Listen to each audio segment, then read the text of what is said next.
Good evening, everyone. Welcome. And thank you all for being here today for this masterclass held by Sara Dezalay, who's right here with us. Just a brief introduction. Sara is the head of the Masters in International and Security Politics here at ESPOL. And now I give the floor to you. Thank you very much for this introduction, Lucy, and I'm very pleased to be here. I'm indeed a professor in international law and international relations. I've been working at ESPOL at the Université Catholique de Lille for a little over 3 years now, and I am indeed also the academic head of the master's stream International and Security Politics. The way I have structured the current session is in two parts. I will start by providing you with a brief and general overview of the master degree and what we aim at doing with this degree and how we aim to prepare you, I guess, for the world at large. And then I will give you a brief introduction to a core issue of our time, that is, will Africa win or lose the next scramble over the green minerals needed for the energy transition and the issues that this raises for security, international law, and global politics more generally. So now, starting first with an overview of the degree. In this degree, so it's a 2-year master degree, we look at key international security issues generated by armed conflicts, terrorism, climate change, and transnational migration across the world. The idea is that we look at security from a multidisciplinary viewpoint. We start from the premise that security now is an overwhelming word, it's a buzzword, it's also a concept. So it lies at the intersection of changing practices, changing behaviors, and also changing ways of understanding the world. And our idea is that we need to look at security issues from different angles, that is, from the angle of the discipline of international relations, but also political sociology, history, and international law in order to understand how security is being reshaped, transformed within states and also beyond states, and as regards diplomatic relations between states, but also much beyond diplomatic relations, that is, in trade relations, in migration flows, in human relations, and so forth. Our innovative added value on this topic is that we built a master's degree that sits astride research and practice. We strive to look at practice from a reflective point of view. We try to understand how and why professional markets in security, broadly construed, have evolved over time. And to do so, we seek to understand the foundations on which they are built, the macro and micro foundations on which they are built, and what historical changes, geopolitical changes, financial, economic changes they are reflecting. And we do so also by integrating a professionalization viewpoint, by bringing in professionals who reflect on their own practices with the idea, and this is what I will show now, that we want students to both have the language of global politics and also understand the structural variables that help explain the transformations of global politics happening at the moment. The structure of the master's degree is as follows. So it's a 2-year master degree, at the end of which you gain 120 ECTS credits. It's divided in an incremental way. That is, the first year, students get core courses on the politics of security in the context of historical transformations beyond and beneath the nation state based on interdisciplinary approaches, with courses in political philosophy, global history, international security, international relations, and international law. So core courses in the first year that provide you with the basis, and then in the second year, we go deeper. We dig deeper with the idea that you as students build your own agency. You build your path during your degree, and you get empowered by owning the degree. That is, by the end of the 2 years, we want you to know or start knowing what it is that you are interested in, which means that we combine these core knowledge courses with 2 sets of courses, research-oriented courses, with the idea that in order to understand the foundations of global politics, you need to be able to reflect, you need to be able to think. And of course, we can't teach you how to think, but we provide you with the environment necessary for you to develop your thinking agency, kind of. We combine these courses with career development courses, where, for instance, we invite diplomats, we invite agents from NGOs, and diplomacies and or security agencies, international organizations, and so forth, with a highlight that I put at the bottom right hand of the screen here. We have a course entitled International Policy and Practice, which runs in the second year of the master's degree, with, during the fall term, a collaboration that we have built over the years with the military forces based in Lille, so the French military forces based in Lille, to get high-ranking officers to speak about their career and how they view their operational practices and their transformations over time. Term, we use the same format, but this time to understand the transformation of internationally oriented professional sectors in development, humanitarianism, private security, and many others. And in terms of achievements, we have the double hat: practice research translated into a dissertation, a piece of work that broadly corresponds to articles, to academic articles in terms of volume.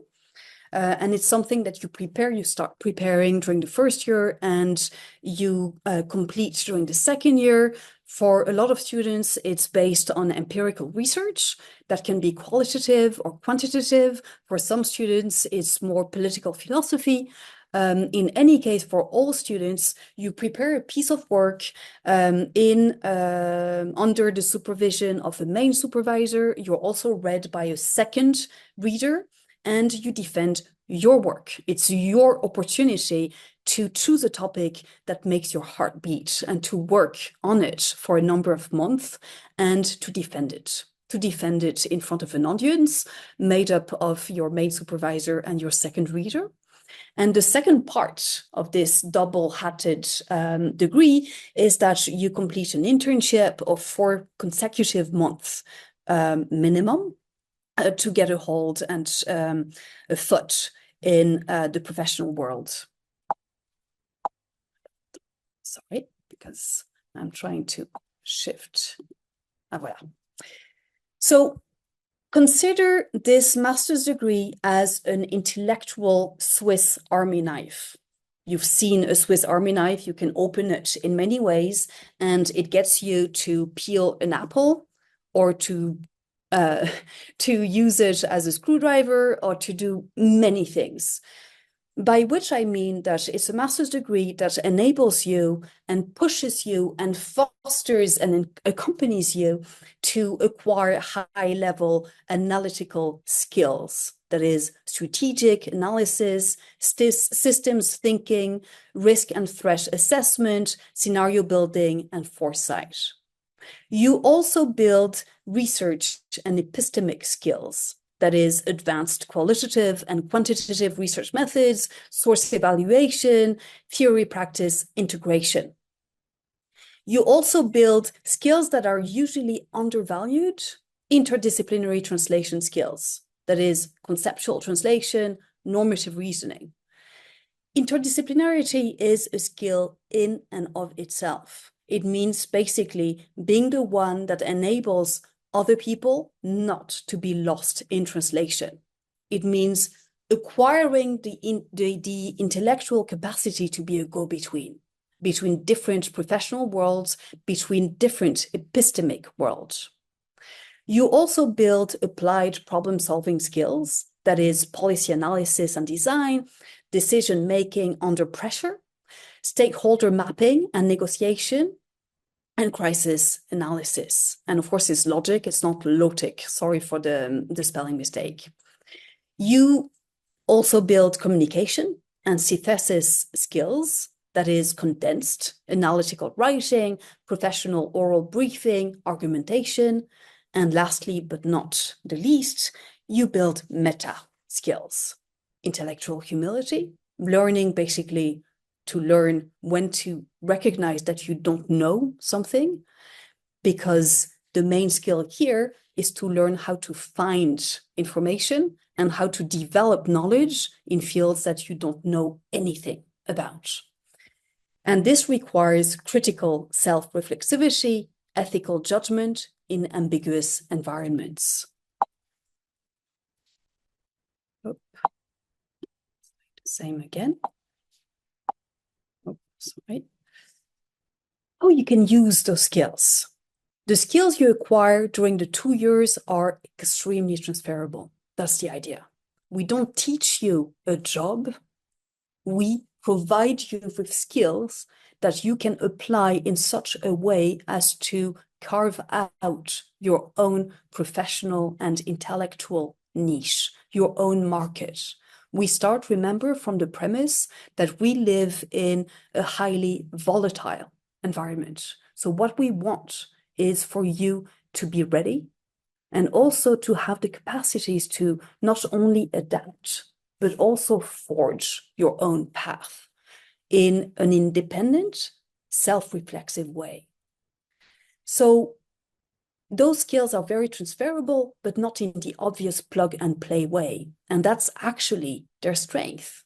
You acquire core cognitive functions to think rigorously, research responsibly, communicate clearly, and decide prudently in complex, high-stakes environments.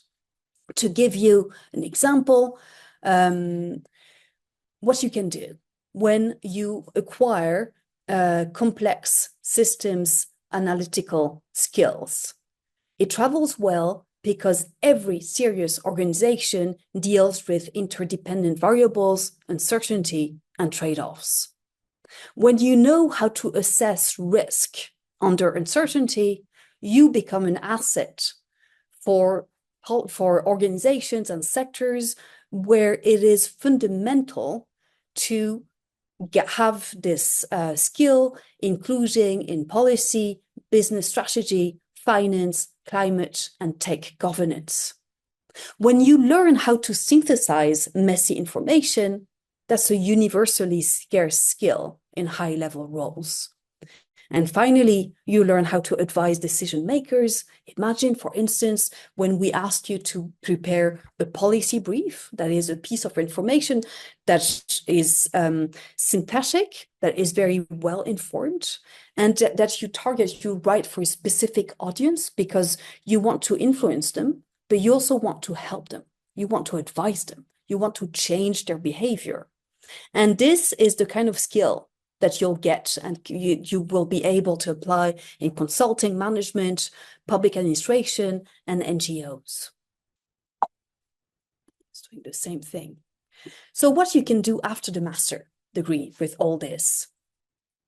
As security experts with analytical, practical, multidisciplinary and multi-sectoral skills, you will access professional sectors at the national and international levels, including public administration at national and subnational level, like ministries, regional and local authorities, as well as other public administration agencies.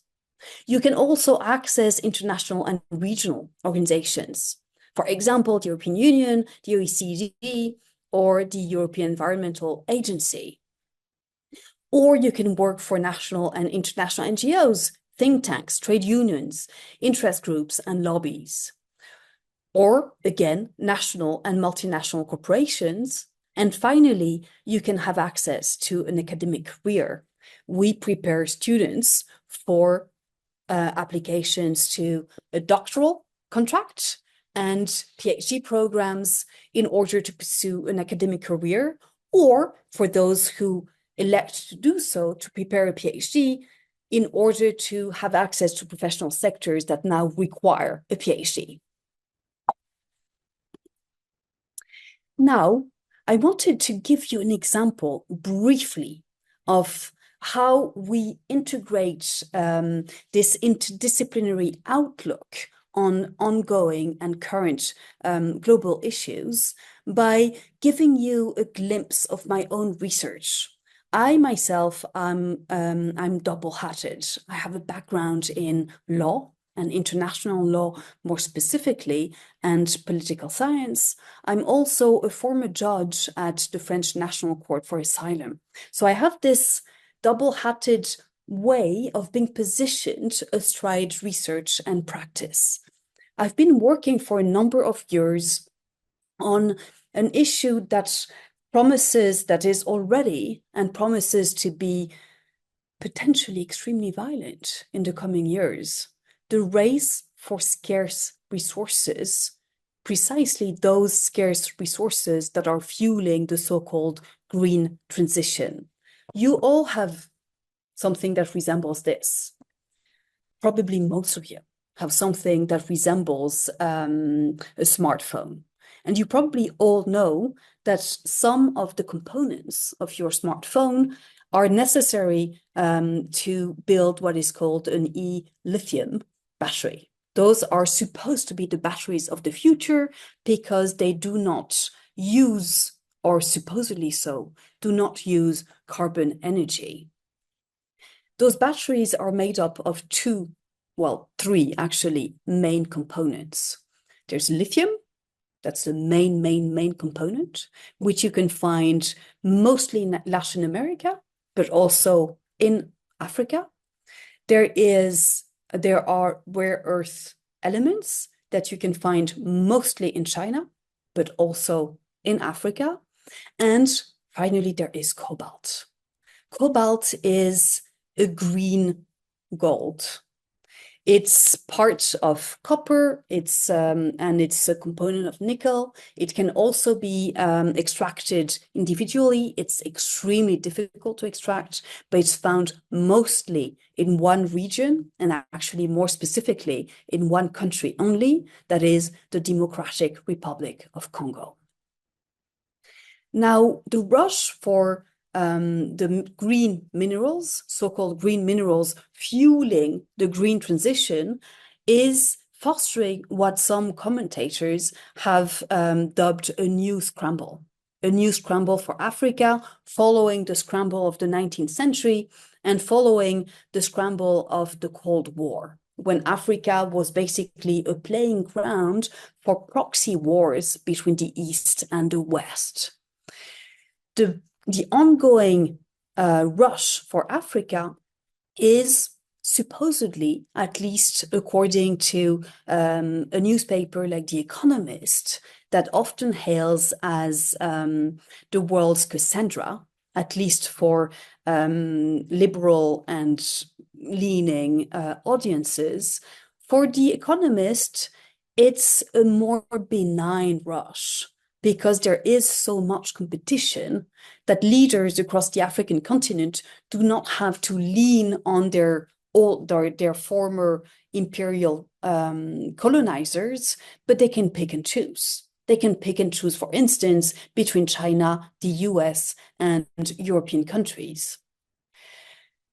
But we're in a context also where the main medium of communication in the world is something that is actually kind of hidden. I'll talk about it a little more in detail. Kind of hidden because everything we do at the moment is regulated by law. Be it contracts between multinational corporations and states, or even in our daily interactions, when we turn the electricity on, when we use our phone, when we use social media.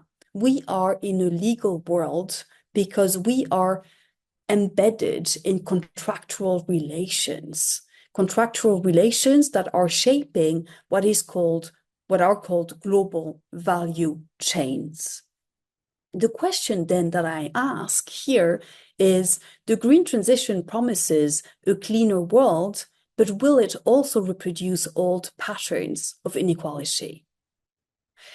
To put it in more concrete words, the emerging green scramble for Africa's critical minerals prompts us to ask whether international law can move the continent from the margins of extraction to the center of global value creation. In other words, can international law change the status quo, or is it enabling a continuation of the scramble as it was before? The question is important because when we talk about security today, we're not just talking about weapons. We're talking about contracts, climate rules, and who sets them.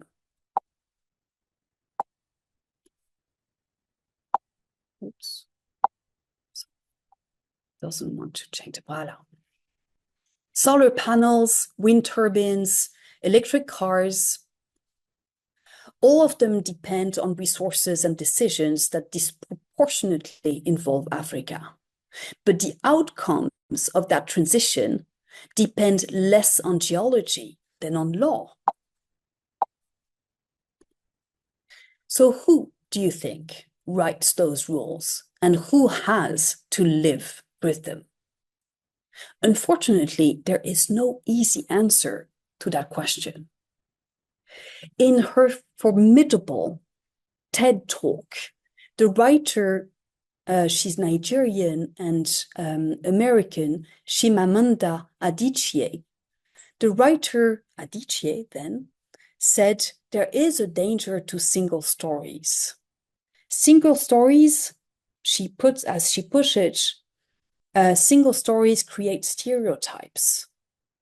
You may, to that question that I raised just earlier, you may want to say, yeah, law should do something. We should regulate. When we hear about child soldiers, for instance, or when we hear about kids working in mines, in artisanal mining, our reaction might be, we need to regulate. Or when we hear about dispossession, we want sovereignty to win, but at what cost? The problem, Adichie says, that when we look at those questions, we tend to have a tunnel vision. We tend to respond with the lenses that we have. And usually those lenses, when we are academics, but also when we're professionals, are the lenses of our sector. We may respond in a legal way. We may respond in a political science way. Or if we work at the European Commission, depending on which directorate we work at, we will respond with the lenses of our institution. The problem of that, and this is particularly true for everything that pertains to the issues of climate change and African politics generally, is that those tunnel visions create stereotypes.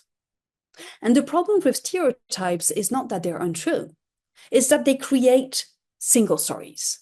They create stories that are limited, that are incomplete, that do not tell everything, and sometimes tell a story that is so incomplete that we miss the point. Look at this. The first incomplete story is about global value chains. So I imagine that most of you, or a lot of you, are probably studying in an undergrad degree in international relations. And you may have studied a little bit of international political economy or a little bit of economy. Even if you haven't, please know that you're welcome in the master's degree, because we bring you up to speed in international relations. And we particularly value interdisciplinary backgrounds. But if you've studied in an international relations / political economy or economy degree, you've probably heard the expression global value chain. A global value chain is basically what is going to link me as a consumer to where my shoe or my phone, where and how my shoe or my phone were produced. Here, what you see here is the global value chain of the lithium-ion battery supply chain, okay? And if you look at this map, you get a sense that Europe and the US are kind of put to the side. They're outside of the map. At the core of the map, and this is probably a first in history, are so-called peripheries of capitalism. You get Congo for cobalt, you get Latin America for lithium and a little bit of Australia, and then you get China. And China is where those elements, those components are processed and where the batteries basically are built, are produced. Now, it's a map that basically explains, is used to say that there is a new Cold War between the US and China and between Europe and China. Because in the current world, the idea is that this value chain is fostering risks for Europe and the US. The risk is coined in two ways. When you listen to policy circles and debates at the European Commission, for instance, or the OECD and elsewhere, there are two risks. The first is that the monopoly and the prominent position taken by China in controlling the supply chain. And there are talks, but we're very far from achieving that outcome of looking at recycling components so that the European Union could be better positioned. But we're years behind to achieve this. On the other hand, the idea is that Congo is a risk. Congo, because there are conflicts, because cobalt mainly originates from the Katanga region, which is a frontier region with Rwanda, and where you may have heard there's been a war, basically, going on for decades now. So the idea now is that this supply chain is a risk chain. It's a risk chain where things, in order to be secured, in order for us, and I put quotes when I say us, in the global north to survive climate change, we need to secure this supply chain. But that, again, is a single story, because it's very much related to another single story, this time about dispossession. You see the hands of this person holding cobalt. You recognize cobalt, perhaps. Cobalt is green. Cobalt comes from the word, a German word, because Congo, well, it's adjacent to former German colonies, actually. But the word cobalt comes from cobalt, which means evil spirit. It's an extremely noxious mineral. And when it's inhaled, the person inhaling it is at risk of a long, slow, and painful death. However, it is said, according to some estimates, that between 20 and 40% of cobalt extracted is extracted by an artisanal miner, When I use the word artisanal miner, I'm referring to people who have no safety nets, social security nets, no medical care if they fall ill, no pension when they retire, no help if they get sick and they can't work, and so forth. The problem here is that how do we understand the fine line between dispossession and between actually having a job? What does it mean for communities in Eastern Congo whose livelihood depends on extracting cobalt? I'll leave it at that for now. The fourth unique, single story is a story of state failure.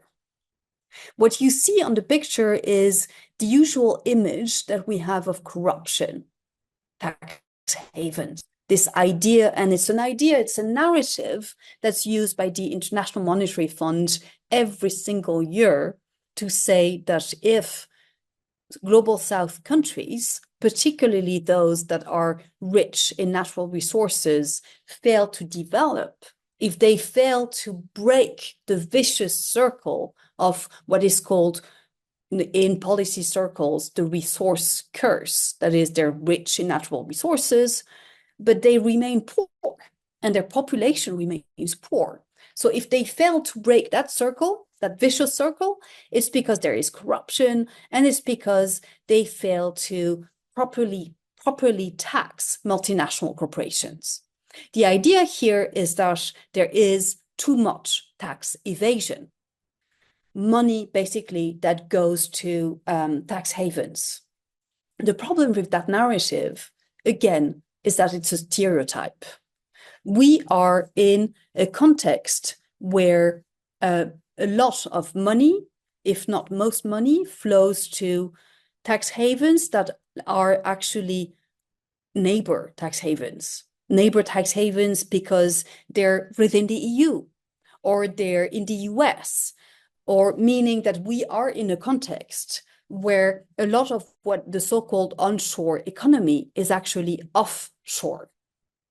So what do we do? That's the story number 5. You may know, due to your previous studies, about the idea of exit, voice, and loyalty, which is a conundrum, basically, that was built by Hirschman to understand social mobilization, to understand why people get involved and why they want to act to change situations.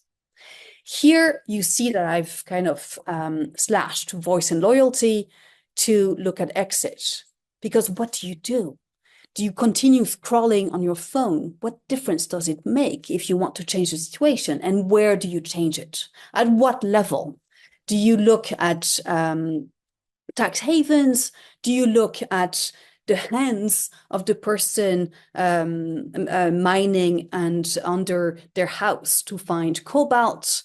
Or where do you go? Where do you look? And how do you understand the empowering potential of law versus its capacity to basically maintain the status quo? One way of doing it, and in my own research, I espouse basically the philosophy of our master's degree, is to explode and explore first and then push against the frontiers of knowledge.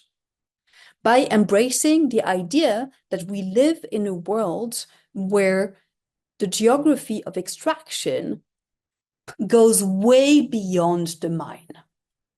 I mentioned the phone, of course, earlier. Imagine all the sectors and all the geographical levels that it takes to build a phone. From Katanga in Congo to the sea, because most products in the world are transported by sea, to China and different settings in China, to the London Metals Exchange, that is the financial capital at the city in London, where most minerals are traded to an automobile industry that is going to be partly in Europe, partly in Eastern Europe, and many times in other places in the world, all the way to the consumer. So that's one way of looking at extraction in a way that is much, much, much wider than the usual way of understanding a mine as integrating miners with basically the company, or be it a multinational corporation or a more redneck local corporation. Another way of understanding the transformation of the geography of extraction, and I put it in the plural here, geographies of extraction, and how they transform state, non-state relations, and with them law, non-law, and security and risk relations, is to look at this graph here. It looks pretty weird, right? It was developed by a research lab at the University of Amsterdam. It's basically a graph that measures the level of contact between multinational corporations based in different settings and the local economy. In other words, it's a way of saying, for instance, is the fact that Google is headquartered in Dublin, in Ireland, is it going to foster the growth of the Irish economy? The short answer to this is nope, it's not. There's a very, very strong decorrelation between the operations of multinational corporations and the local economy, including in Europe, including in places that are not described as failed states, in places more or less that are more or less basically dependent on finance, on financial markets. So this pushes against and transforms the first map that I showed you on like the supply chain of the lithium ion battery. It means that we need to think within, but also beyond the state. And we need to think in such a way as to understand why the state continues to be so important in international relations, but why it is also put to the side in so much of what is going on, including financialization processes and the flows and counterflows of financial developments.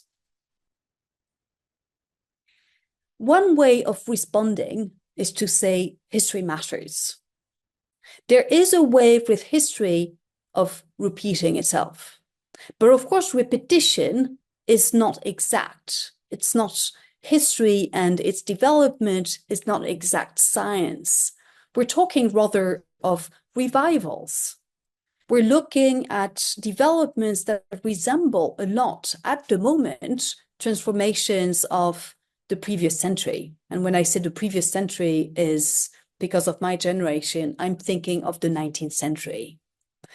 We are witnessing transformations of the nation state and its coexistence with a revival of imperialism that resemble very much what was happening in the 19th century.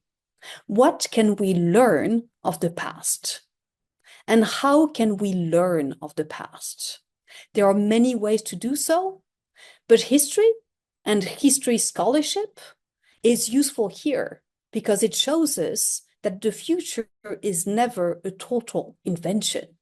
We are always threading in the steps of our past. And when I say we, it's at the micro level. You are all the sons and daughters of people. You are all shaped by the past of your family. And it's the same in many ways for corporations. It's the same for institutions. It's the same for international organizations. And it's the same for states. All of these entities are the outcome of past. developments. And understanding those past developments can help us try to make sense of what we see as chaos at the moment. It can make sense also of what we see as segmented, single stories about what is happening. It can make us more curious about the present so that we are better prepared for the future. In my own work, but again, it's my own work, I use the law as an entry point to do that, with the idea that law is so symbiotic to transformations of power that it can help us make sense of the paradox of law being both a tool of empowerment and a tool of domination. I told you earlier that law was everywhere in current developments. One way of understanding this, if again you have done political science in the past, but it's also a core component of the master, is to understand that law is a critical component of legitimacy, of the legitimacy of power. You may have heard of Tilly. So Charles Tilly is a big theorist of the state. And in a famous chapter that you can find online because it's accessible online, direct access, he compares the state to the mafia. Basically, he says the state is exactly the same as the mafia. And you know how mafia works. The mafia creates threats and is going to protect you against those threats by telling you that you'll need to pay. So it's basically extracting money. So you have the word extraction here. You have a form of taxation against protection.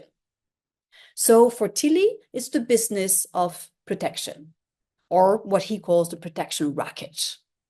The difference between the state and the mafia is that the state does it with legitimacy. And what provides the state with legitimacy is law and its lawyers. Because law basically is going to enable the state and rulers to not overstep, to not go too far towards arbitrariness, but is also going to protect power and going to have a weight on power that is going to foster path dependencies.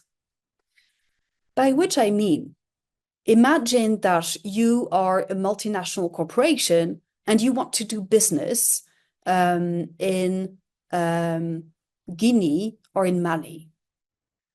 Will it be easier if you are a French corporation in a former French colony?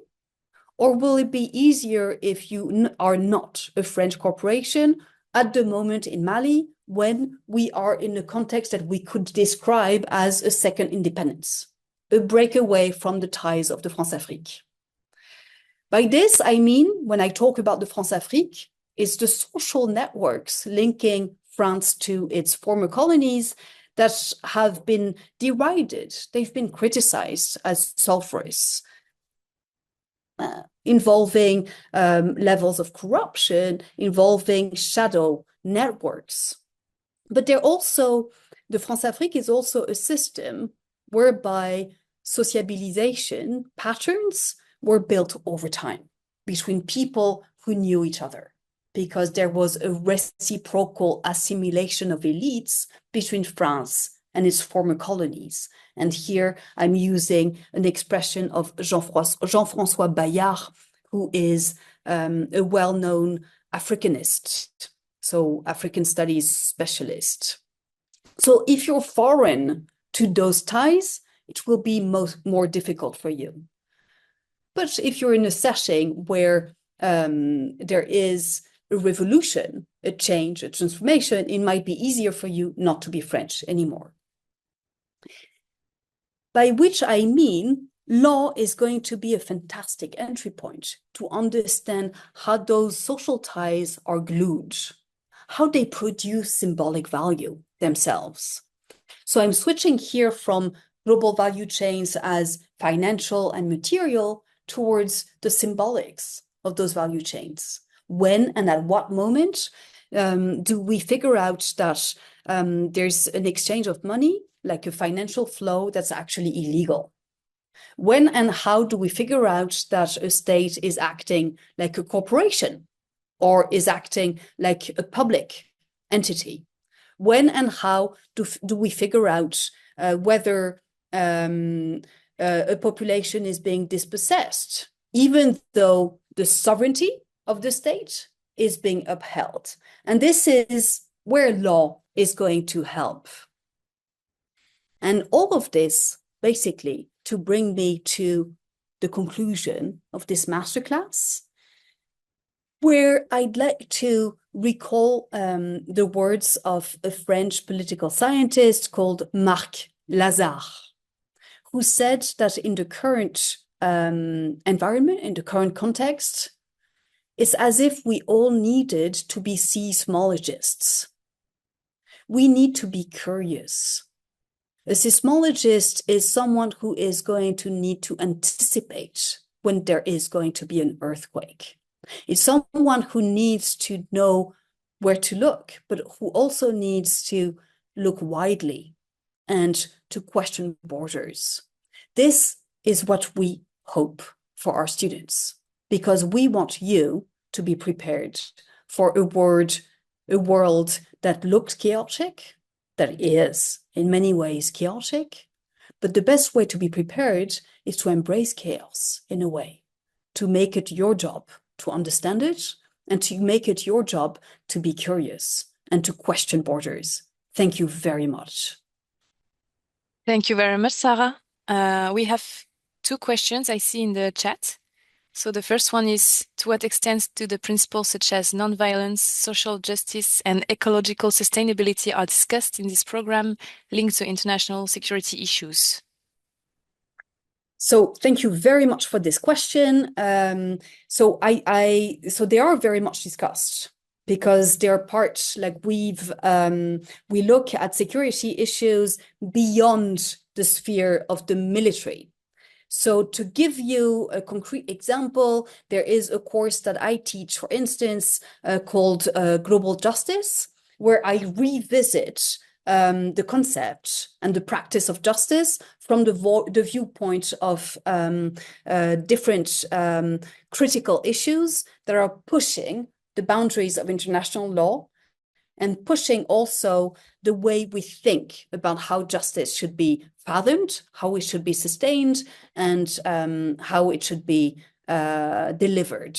So that's one way of entering. But we also have some level of flexibility in the way we design our syllabus, because we're basically starting from the premise and starting with the idea of like, remember the image of the Swiss knife.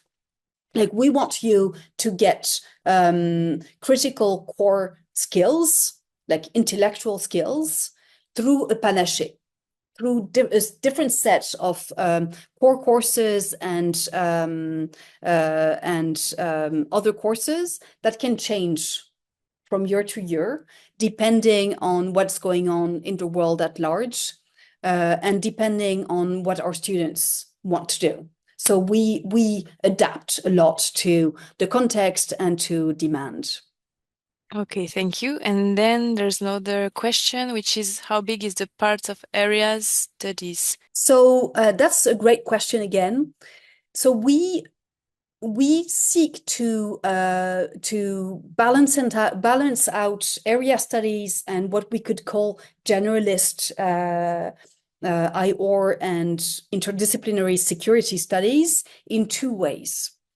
First, and maybe it's something I should have emphasized before, the fact that I focused on Africa in this way was a way of saying that African studies are not area studies.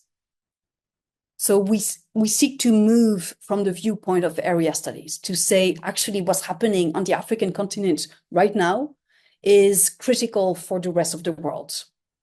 So that's one way of integrating, for instance, African politics. We also integrate politics in East Asia in the same way. because we have a fantastic team at ESPOL that is extremely interdisciplinary and international. We are arguably the biggest international relations department in France, and our master's degree is taught entirely in English, which for those of you who know France know is actually exceptional.